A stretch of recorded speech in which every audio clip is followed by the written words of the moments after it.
Okay, let's unpack this. Imagine, just for a second, that your entire window to the internet, the news you read, the friends you chat with, the businesses you find, Everything. yeah, all of it funnels through just one single company. Hmm. For millions across Africa, especially like since 2020, that company was Facebook, now Meta.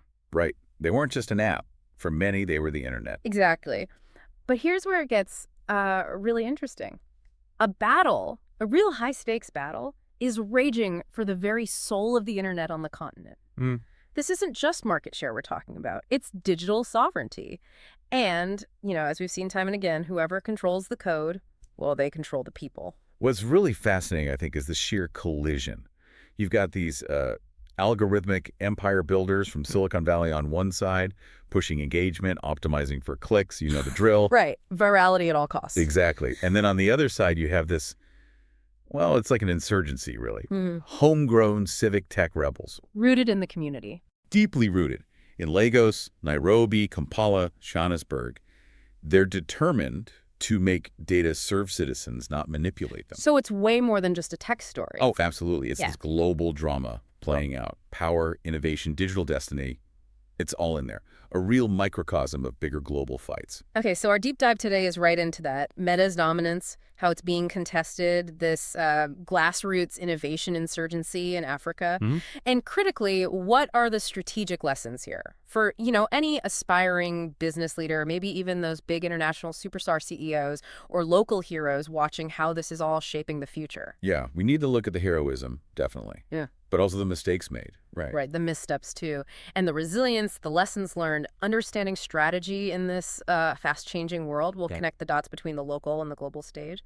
So when we think meta, yeah, ubiquitous, maybe unchallenged, that's the image, often. That's the common perception, sure. Yeah, but the sources, they paint a different picture, right? Especially since 2020.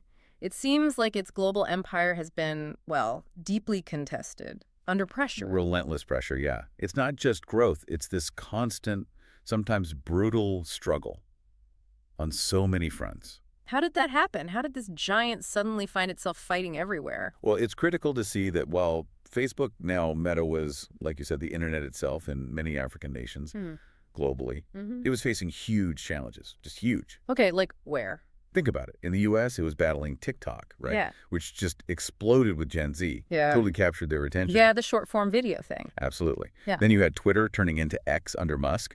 Total chaos, unpredictable, changing the whole dynamic. And Europe? Europe. GDPR crackdowns. Big ones. That forced Meta to completely rewire its data engines. Privacy became central. That wasn't a small fix. It was a massive, costly overhaul. A fundamental shift in how they operated there. Fundamentally. And then Asia. You've got China's WeChat, ByteDance. Yeah. So they didn't just compete. They basically redefined the super app.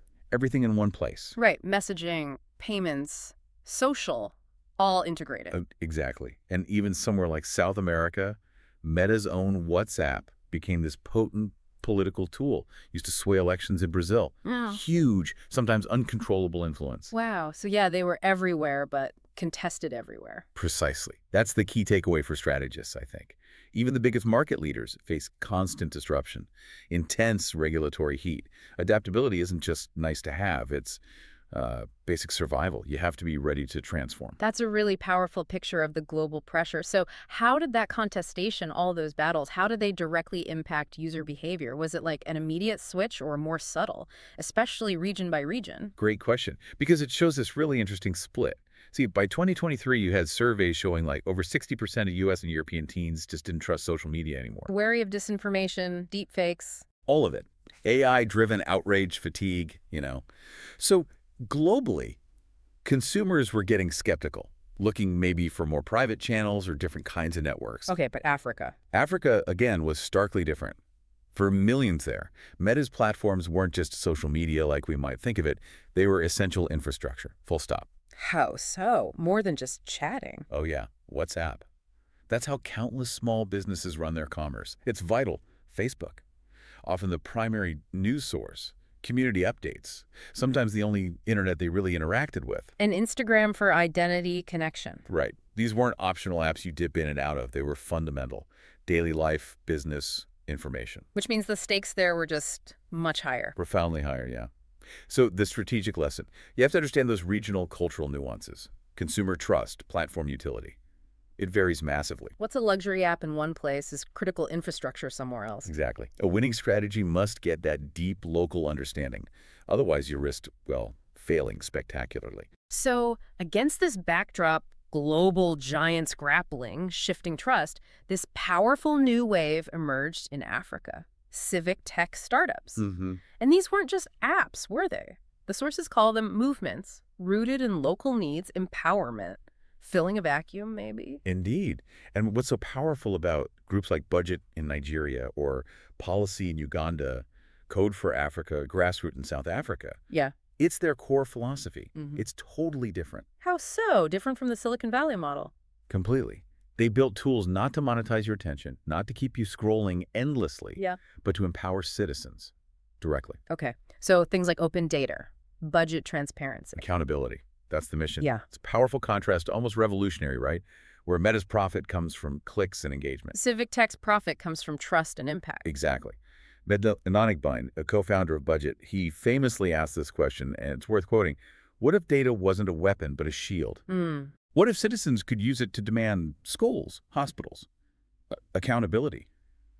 Track public money right down to their local community. These are really inspiring stories. Resilience, innovation, born from local challenges. And solving those challenges, that's the key. Yeah. They highlight a winning strategy, I think, rooted in real community trust, tangible social impact, sometimes prioritizing that over pure profit and building something much more lasting because of it. So let's get to the core clash then, the heart of this deep dive. You have Meta's algorithms, right? Designed meticulously for engagement, often feeding on outrage, controversy, virality. Whatever fuels clicks, keeps you scrolling. Yeah, even if truth gets sidelined for screen time. And then you have civic tech platforms prioritizing, well, different facts, budget details, Mhm. sometimes dry, maybe, but vital truths, information that empowers, that informs. It's a battle of philosophies baked right into the code. So if we connect that to the bigger picture, it's fundamental, isn't it? It really is. It's a battle for attention, yes, but also for influence over minds across Africa and really globally. One system sells attention. That's its business model, essentially. The other nurtures accountability, civic participation. Both fighting for the same resource. People's minds, their engagement. And it reveals this profound choice. In business models, sure, but also in ethical responsibility. Yeah. The mistakes made by just chasing engagement. Without enough guardrails. Exactly. That leads straight to a crisis of trust. We've seen it globally. Misinformation, polarization. So companies, especially those acting like infrastructure, they need to really look hard at their core value proposition. Critically evaluated, yeah. And its long-term societal impact. Yeah. Are you genuinely benefiting society?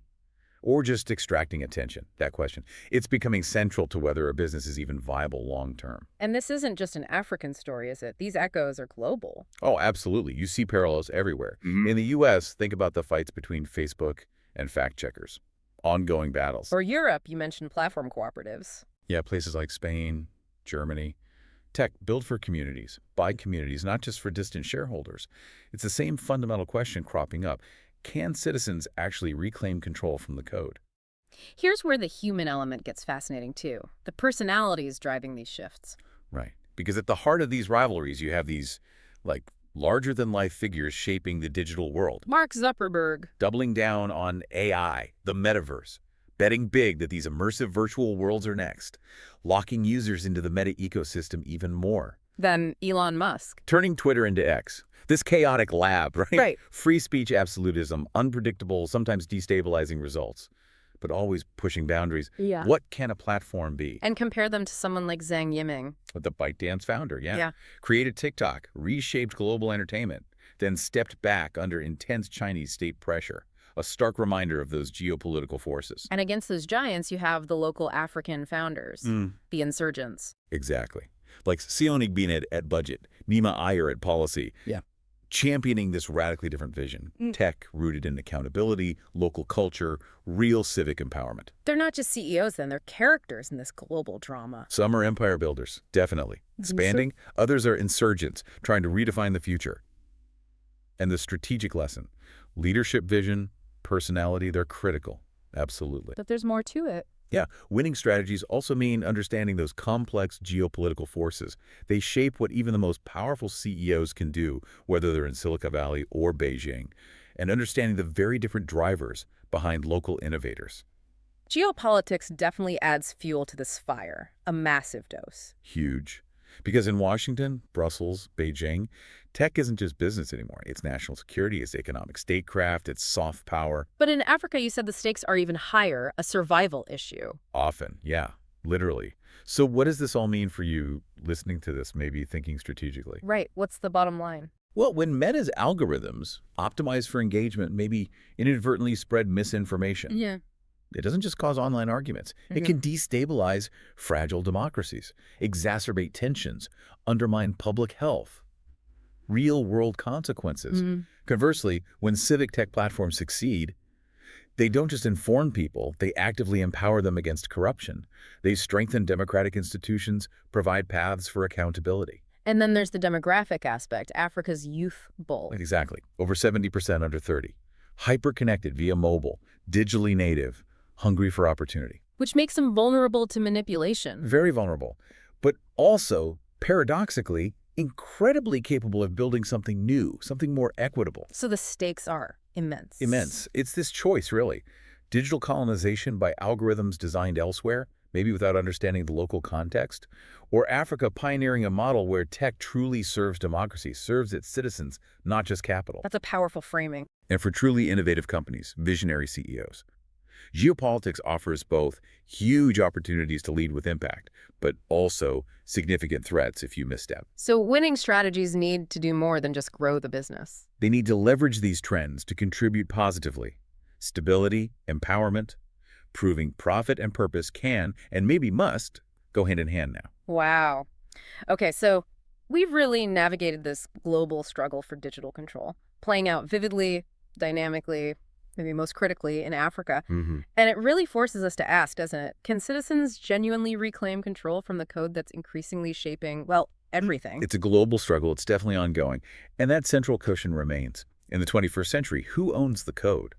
They truly own the future. It's a powerful lesson. Urgent, maybe? For every aspiring strategist, yeah. Every innovator, every citizen, really, to understand the profound, often unseen impact of these choices on society, on where nations are heading. Now, as always, with these deep dives into complex, competitive landscapes, evolving tech, we can't know every single detail, every nuance behind the scenes. Of course not. Our content is based on publicly available news, statements, extensive records we could access. Standard disclaimer, yeah. We do our best with what's out there. So think about that incredible resilience, those hard-won lessons from the civic tech insurgents we talked about. If you were facing similar challenges, what strategies might you use? And maybe more fundamentally, how would you define your company's real impact on the world around it? Something to mull over. You've been listening to Empire and Legacy, African Business Chronicles. Our hosts are Zuri Mwangi and Kwame Adeyemi. If you enjoyed today's episode, be sure to follow us on LinkedIn, WhatsApp, X, Instagram, and YouTube. All links are in the show notes. We're back each week sharing more stories about the exciting business rivalries shaping the future of business across Africa. Empire and Legacy is essential listening for business professionals and leaders. Be sure to subscribe to be the first to know when new episodes are released. Until next time.